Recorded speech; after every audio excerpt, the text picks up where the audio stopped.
Sometimes we just need to chill out. Not only us, but also gold and silver. We'll talk about it and what could be coming. Perhaps a big move in gold and silver's price as we explore.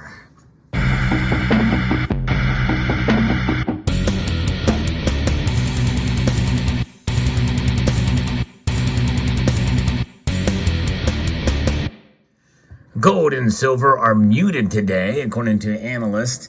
They're down just slightly. I think they're kind of just waiting to see what Jerome Powell is going to say. So they're just kind of chilling out. It's not like they're cold, like this ice cube in my hands. We'll see what this cube looks like at the end of the video and see how far it's melted.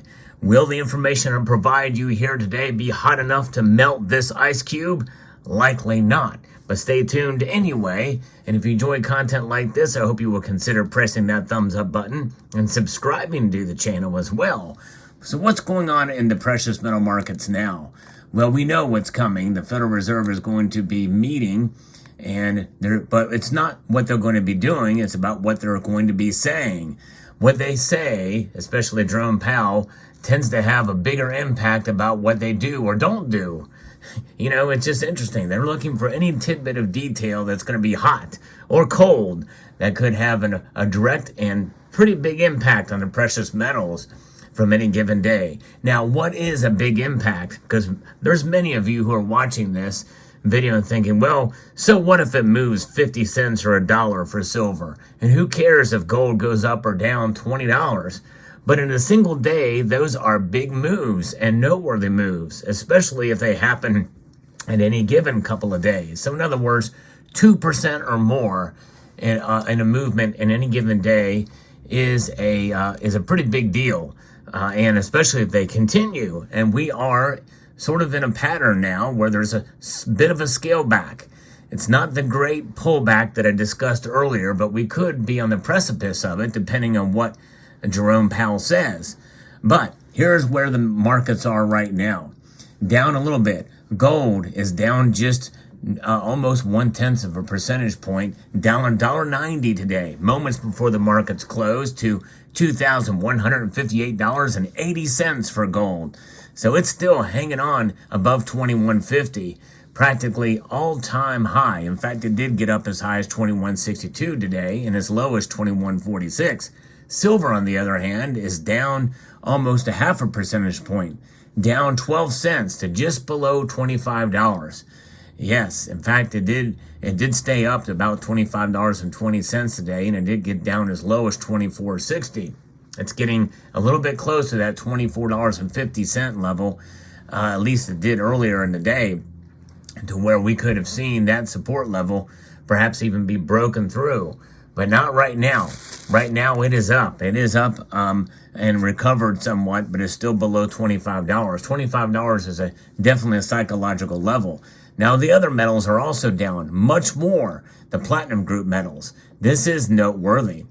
Rhodium is down $200 today, down over 4.3% to $5,200. Palladium is down $38, 3.5% drop for palladium to 1,016. Platinum is now about to go below 900 again. It's down $22. That's a 2.4% drop. So gold and silver prices being lower in the trading session, and they're subdued this week ahead of the results of the Federal Open Market Committee monetary policy meeting that began this morning and ends tomorrow afternoon. That's Wednesday afternoon, with a statement and press conference from Fed Chairman Jerome Powell. No change in policy is expected, but as always, the marketplace will parse the statement and Powell's presser for clues on the future path and timing of our monetary policy. And that's going to lead us to wonder, well, what kind of big move could occur?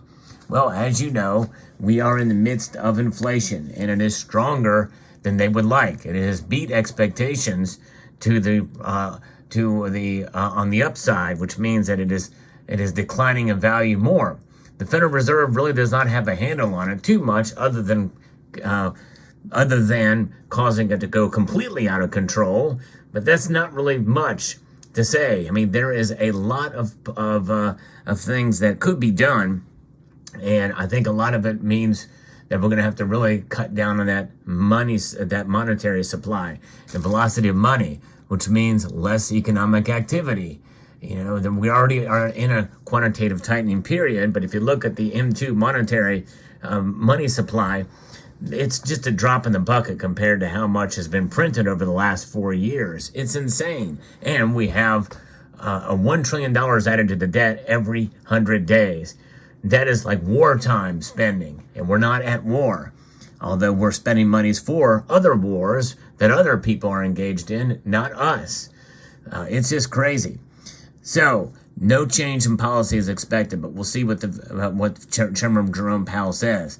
Now, Asian and European stock markets were mixed in overnight trading, and that is also one of the reasons why prices are kind of just hanging out there. They're kind of subdued, literally just kind of chilling out. Let's see what our ice cube is doing right now. It's melting in my hand, not in my mouth, though. I refuse to suck on this thing, but it is collecting and it is melting, and ooh, it feels good to kind of moisturize my hands with that water there.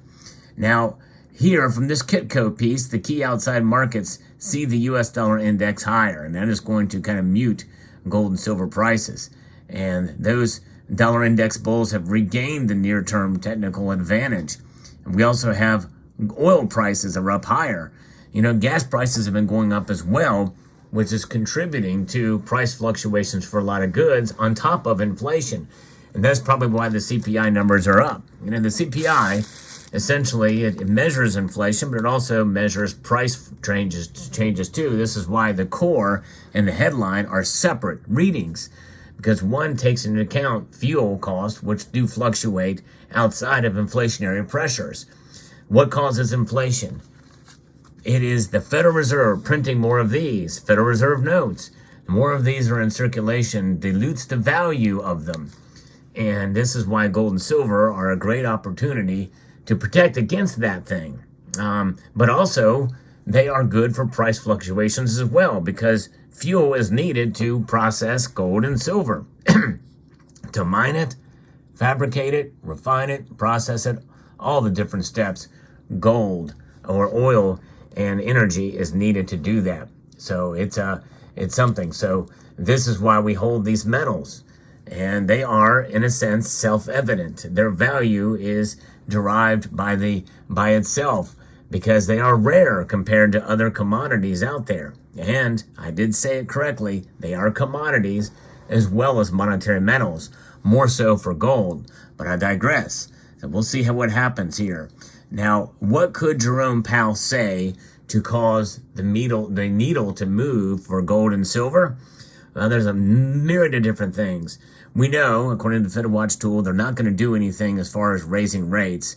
They're going to leave them the same. But if he says something and gives any hint or indication that they're going to lower rates for the next meeting, make no mistake, that will cause gold and silver to go up.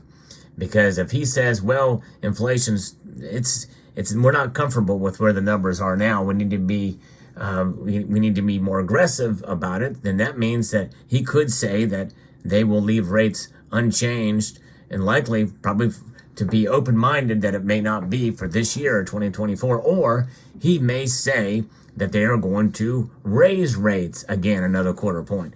If he does that, watch out. Gold and silver will fall below their support, I think, of where the support is now, because not many people will be expecting that. And that's if he gives a hint of it. He's not going to commit to anything. He's likely going to just say the same things that he's been saying, but people will parse his words and make interpretations, and the markets will react. That's the psychology of the markets.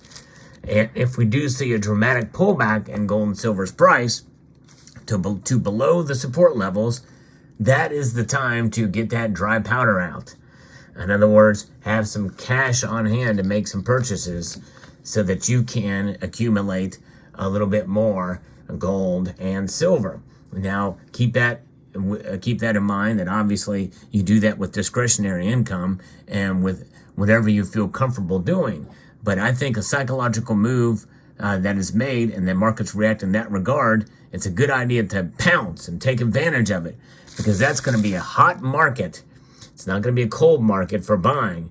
The gold and silver rising in price will be a hot market, but not a good market for buying. You want to be a little bit cooled off from that and prevent. Oh, I just leaked water. I'm leaking water all over the place. That ice cube is melting. So watch out for that. Look how it glistens in the light. It's crazy. But anyway, so that's what you want to do. You want to watch out for those kind of movements and that could occur with knee-jerk reactions. I think if gold and silver go up because the Fed chair says or hints to this idea that they may actually lower rates sooner rather than later, it's not a good time to buy because who knows what they will actually do. And that's the thing we have to keep in mind as we navigate these markets. But I think those are the extremes. Any kind of material that he gives in this presser could lead to a very different movements in the markets.